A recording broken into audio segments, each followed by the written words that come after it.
Olá a todos.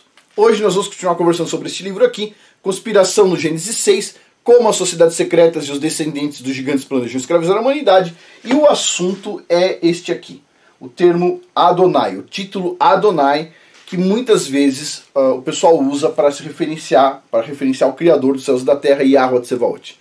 Então assim, ele colocou aqui uma figura, né? E tem alguns termos, por exemplo aqui God, o pessoal usa Deus, que na verdade o termo em hebraico é Elohim. Tem também o termo Pai, ou o termo em hebraico Abba, que também sim a gente referencia o Criador como Abba, Pai. Também tem o termo, aí sim, não é um termo, tem o nome do Criador, que ele colocou nesse cantinho aqui, que é Yud Rei Vav Rei, que, bom, a gente pronuncia aqui neste canal e em vários outros canais que fazem esse estudo aqui, como Yahweh. Tem algumas vertentes, alguns estudiosos que chamam de Yahweh, mas assim, o que eu entendo, melhor que eu consegui chegar olhando assim, todo mundo que estudou o assunto de verdade, é Yahweh, então é o que eu uso, basicamente, é o que eu acredito. E também tem o termo Adonai, que significa basicamente Senhor, né? Então na Bíblia aparece muitas vezes Adonai, o pessoal coloca Adonai ou Senhor, só que esse termo aqui tem alguns problemas. O Yahussef, por exemplo, ele comenta muitas vezes que é errado a gente trocar o nome do Criador por alguns títulos. Por quê? Porque, bom, vocês vão entender hoje o porquê. Vocês vão entender o porquê quando a gente substitui o nome do Criador por títulos, isso aí pode gerar algum problema. Então vamos lá. Hoje o assunto é este aqui, Adonai. Bom, antes de começar, lembrando, eu sempre deixo o link abaixo da área de membros de cursos, custa $7 por mês, tem um monte de cursos, incluindo o curso deste mês aqui, ó, Casamento Bíblico nível 1, e todo mês tem um curso novo, certo? Pois bem, então o link abaixo quem tiver interesse. Vamos lá, Adonai. Então começa o seguinte, Êxodo capítulo 3, versículos de 14 a 15. Eu sou quem eu sou. Isto é o que você deve dizer aos israelitas. Eu sou, me enviou a vocês. Elohim disse a Moisés, dize aos israelitas, Yahweh, o Elohim de seus pais, o Elohim de Abraão, o Elohim de Isaac, o Elohim de Jacó, me enviou a vocês. Este é o meu nome para sempre, o nome pelo qual devo ser lembrado de geração em geração. Pois bem, os santos serão classificados no fim dos tempos, como um culto fanático e maligno que segue o Deus diabo. O pessoal ultimamente já coloca desse tipo, tem gente que fala essa loucura mesmo. Adonai. Por quê? Vamos ver. Então quem é este Adonai aqui? Adonai em tese só é um título que o pessoal que não gosta de pronunciar o nome do Criador dá títulos. Tem algumas pessoas que chamam de Altíssimo, tem algumas pessoas que chamam de Senhor, tem algumas pessoas que chamam de vários títulos. Isso não é correto, o certo é chamar o Criador pelo nome do Criador, certo? Mas vamos lá, continuando aqui. Então quem é este Adonai? E como este título Adonai será usado para causar vergonha aos santos? A denominação Adonai, utilizada para designar o Elohim Altíssimo, tem uma definição histórica bastante espúria, diz o autor. Yahweh, ou ele colocou aqui Yahweh, ou Jeová, o termo que eu uso é Yahweh, não permitia que o seu nome fosse pronunciado nem escrito, pois era sagrado demais. Bom, quem diz isso não é a Bíblia. Quem diz isso são os rabinos. Ele está colocando aqui algo que os rabinos falam. Tem um estudo no canal do Yahussef, e em vários canais também, que mostram que na verdade é o oposto. A Bíblia diz para a gente chamar o Criador pelo nome dele, certo? Não usar nenhum título menor do que o nome dele. Pois bem, ou seja, chamar o Criador por títulos seria como, basicamente seria uma coisa não positiva, certo? Ok. Na verdade, o nome do Criador é desconhecido para os humanos, e não seríamos capazes de entender ou pronunciar seu nome onipotente se soubéssemos. Tem vários livros que falam exatamente isso aqui. Eu comprei todos. Eu conheço todo esse assunto aqui. Sim, os rabinos eles falam que tem uma forma de pronúncia que só o sumo sacerdote sabia, que só pronunciava uma vez por ano, que só não sei o que, etc. Tal. Mas tem vários estudiosos que não são da linha rabínica, tudo bem, o instrutor do Yosef, ele é da linha rabínica, mas ele tem aí uma vertente diferente. Então assim, os rabinos eles costumam dizer isto, mas tem vários estudiosos que dizem o oposto a isto, ok? No entanto, alguns na grande tribulação terão o verdadeiro nome do Criador escrito neles. Ahá, isso é verdade, certo? Isso está escrito na Bíblia. O nome Yahweh é derivado do Antigo Testamento, onde o Criador declarou a Moisés: eu sou o que sou. Ou seja, Yud Rei Vav Rei. Essas primeiras letras aí ficam Yud Rei Vav Rei, em hebraico. Yahweh era um nome exclusivo de Israel e não foi descoberto que fosse um nome para divindade fora de Israel. Ou seja, tem um monte de países pagãos por aí, e todos eles têm um monte de divindades aí. Saturno, Vênus, sei o que, pá, pó, pu. Nenhum deles tem este nome aqui. Nenhum deles. Ponto. Ou seja, é um nome que é da divindade, que só existe um criador do povo israelita. Ponto. Na verdade, o Criador escolheu um povo para mostrar para os outros povos quem era ele. Pois bem. Carril apresenta outras definições possíveis para Yud Rei Vav Rei, que ele acredita serem um pouco mais precisas. Que seria: eu sou aquele que faz as coisas serem. É uma outra forma de se ler. Angers, o dicionário, observa que W.F. Albright concluiu que Yahweh se originou do verbo semítico, esse aqui está como HWY, do noroeste, que significa ser ou vir a existir, sugerindo que o verdadeiro nome do Criador deve ser ele faz ser ou ele cria.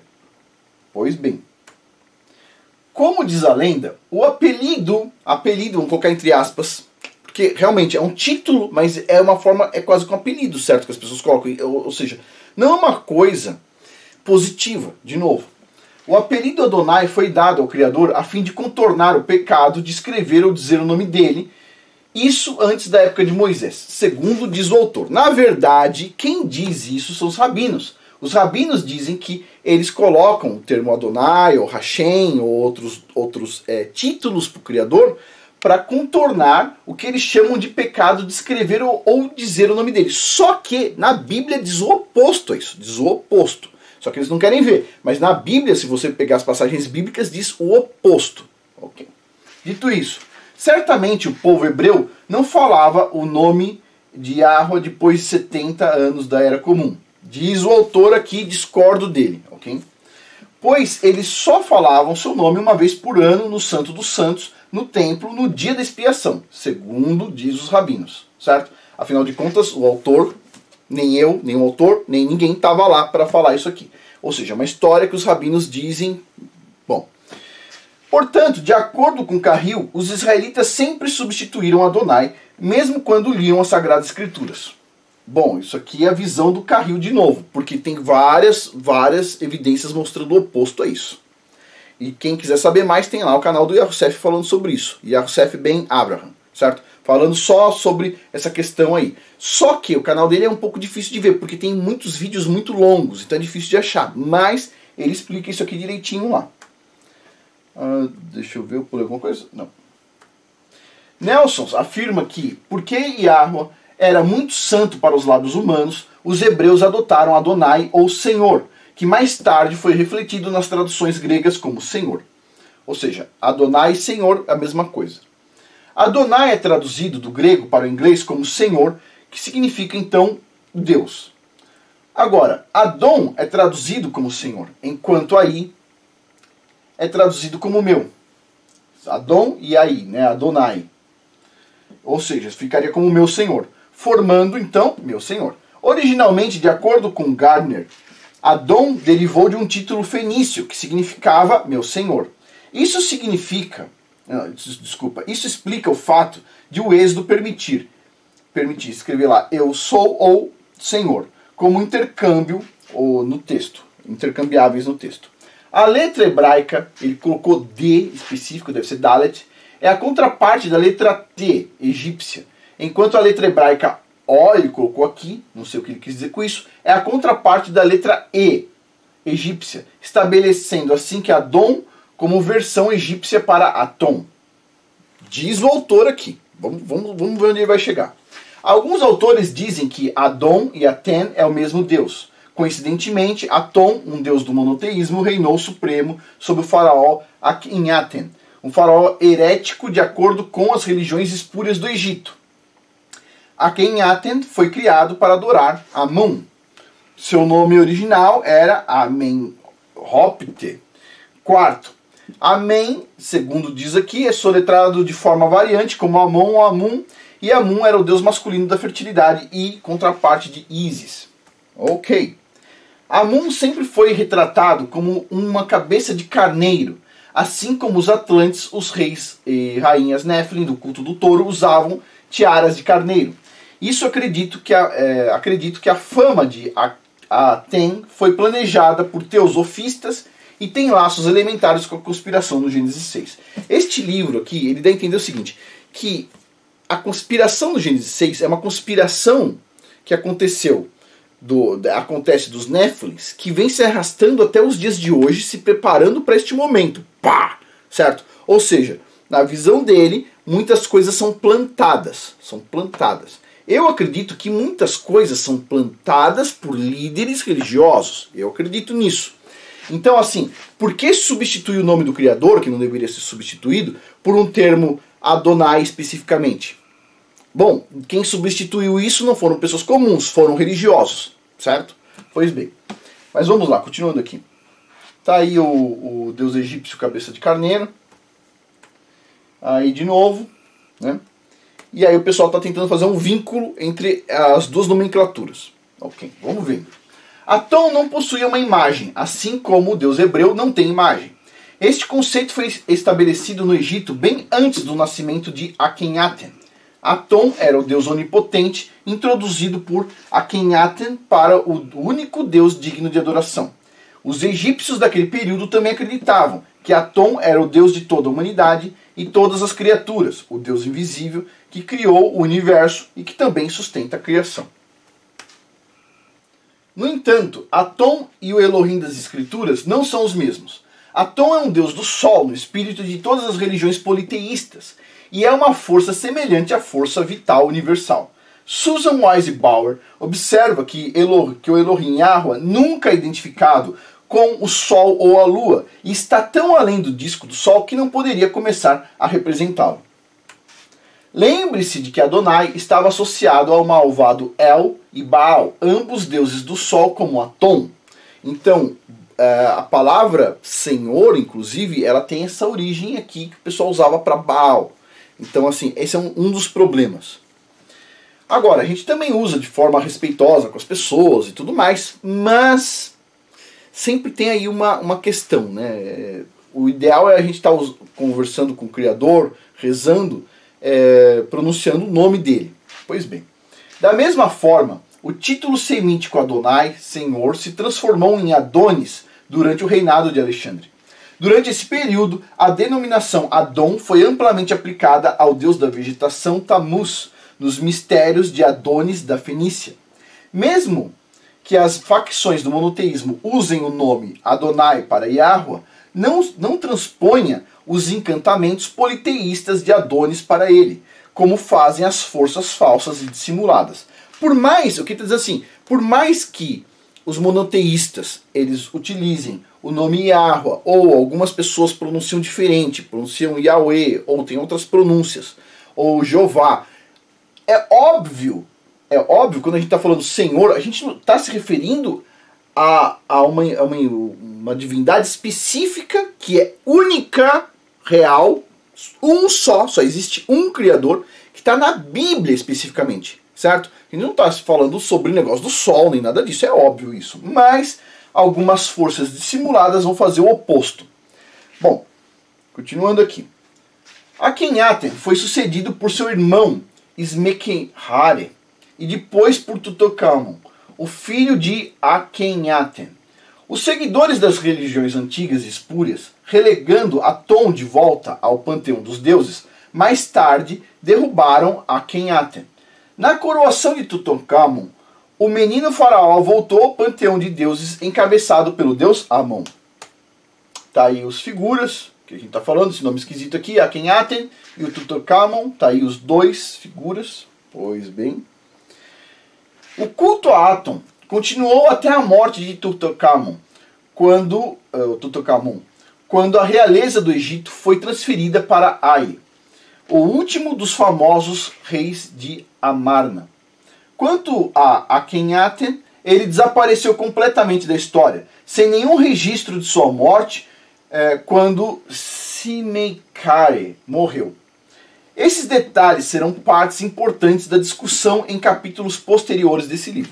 Pois bem, eu ia remover esses nomes esquisitos aqui, porque é desnecessário, você não entende e eu também não entendo, certo? Mas ele escreveu isso no final aqui, que esses detalhes são importantes, então estou colocando aqui. Pois bem, aí a gente se lembra quando aparecer. Logo no cenário do tempo do fim, Elohim, o que o pessoal se refere como Adonai, será, na visão dessas pessoas malignas que estão colocando coisas por aí, o diabo. E os santos serão os maus que devem ser separados dos iluminados. Teve inclusive vários canais aqui no YouTube que colocaram o seguinte, que o nome específico Yahweh era um nome de uma entidade maligna. O pessoal falou exatamente isso, certo? Aí o que acontece? Eles, com base como é que eles pegaram essa base? Eles pegaram um livro que tem o nome de uma entidade maligna e depois, em seguida, tem o nome do Criador, certo? Aí eles pegam e falam o seguinte, tá vendo? A mesma entidade má se refere ao Criador. Só que quando você vai na página 1 do livro, você vai lá na página 1, simples assim, página 1, tem lá a explicação, diz assim, aquela primeira parte do título se refere a uma entidade dos inimigos de Israel. Aí depois, o segundo nome da capa se refere ao nome do Criador, do Elohim dos israelitas, etc. Tal. Ou seja, o pessoal pega a capa, não tem capacidade de ler a página 1. Aí o pessoal vai lá, faz vídeo de 20 minutos falando absurdos do nome do Criador, sem ler a página 1 do livro. O problema é, pessoal, tem muitas pessoas que estão ensinando por aí não sabem inglês. Então o que acontece? Elas têm que pegar o que está escrito, que elas não sabem escrever também, vai ter que digitar letra por letra, assim, ó, lá no Google Tradutor, e eles têm preguiça de fazer isso. Então o que acontece? Como eles têm preguiça de fazer isso, a não ser que esteja em PDF as coisas, basicamente eles adivinham o que está escrito lá no livro. Eles pensam assim, eles leem a capa e eles falam assim, bom, o que eu escreveria neste livro aqui? Já sei o que está escrito no livro, é exatamente o que eu escreveria. Pessoal, desculpa, tem coisas que às vezes um livro está falando uma coisa que você discorda. Você pode falar o seguinte, olha, eu discordo desse ponto, desse, daquele. Mas adivinhar o que está escrito lá dentro sem ler a página 1, é difícil, viu? É difícil. Bom, mas tudo bem. Olha, tudo ficará de cabeça para baixo e do avesso. O holocausto contra os santos será exatamente como Mateus, capítulo 13, versículo 37 a 43, descreve. Onde diz, ele respondeu, aquele que semeou a boa semente é o filho do homem. O campo é o mundo. A boa semente representa os filhos do reino. O joio são os filhos do maligno. E o inimigo que semeia é o diabo. A colheita é o fim dos tempos, e os ceifeiros são os anjos.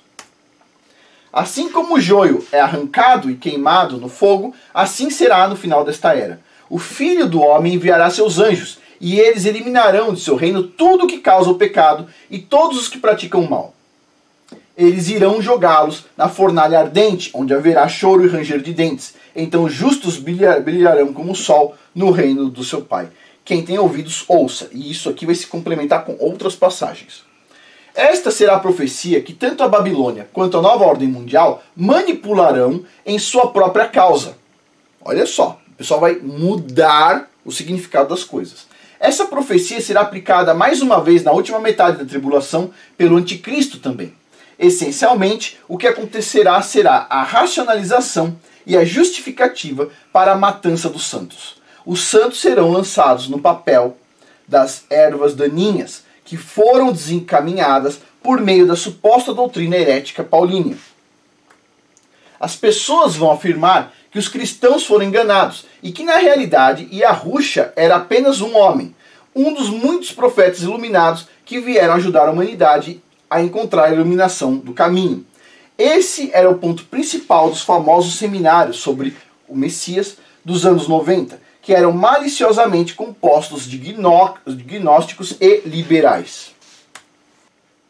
Iá será descrito como o mau Adonai, o diabo que plantou o joio. Lúcifer será mascarado como o Deus da luz, o Deus do conhecimento, que liberta a humanidade dos laços da escravidão ou ignorância impostos por Adonai. Babilônia será a instituição encharcada de sangue que enviará seus anjos sombrios para colher o joio do reino. A colheita será identificada com precisão como o fim desta era. Entretanto, a nova era hermética do céu na terra, o fim prometido da era de peixes e o amanhecer da era de aquário, não é o verdadeiro milênio, obviamente. Os supostos malvados serão considerados inferiores, incapazes de evoluir para deuses. Primeiro os cristãos, depois todos os monoteístas. As ervas daninhas serão colhidas e queimadas em um holocausto que fará o holocausto judeu da Segunda Guerra Mundial empalidecer em comparação. Este será o holocausto em uma escala impensável. Este holocausto de fogo terá o mesmo espírito que Nimrod destruiu barbaramente aqueles que defendiam os caminhos de Yahweh em Babel por meio da fornalha de fogo. Lembre-se, nada é novo debaixo do sol. Lembre-se, Abraão também entrou na fornalha, e assim como tantos outros entraram na fornalha e, no caso deles, passaram. Agora, isso aqui vai se replicar no final dos tempos. O mal parece que ele não é muito criativo, certo?